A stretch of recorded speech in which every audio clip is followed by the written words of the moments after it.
अगर आपने हमारा ये चैनल उर्दू से सब्सक्राइब नहीं किया तो सब्सक्राइब कर लीजिए और साथ में लगे बेल आइकॉन को ऑन करना मत भूलिए।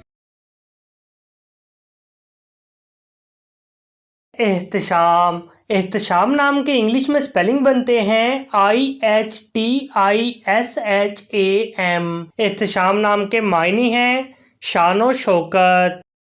लुकमान। लुकमान नाम के इंग्लिश में स्पेलिंग बनते हैं LUQMAN। लुकमान नाम के मायने हैं तजर्बाकार, अक्लमंद, दाना।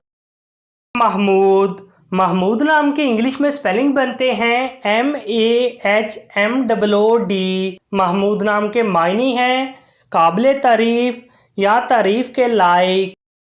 मंसूर। मंसूर नाम के इंग्लिश में स्पेलिंग बनते हैं MANSOOR। मंसूर नाम के मायने हैं मदद किया हुआ, दफा, खुदा की तरफ से महफूज।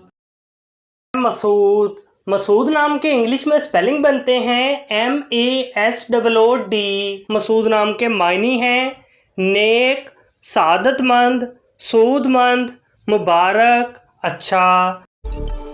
अपने नाम का मीनिंग जानने के लिए कमेंट बॉक्स में लिखिए। चैनल को सब्सक्राइब कीजिए, वीडियो को लाइक और शेयर कीजिए। Thanks for watching.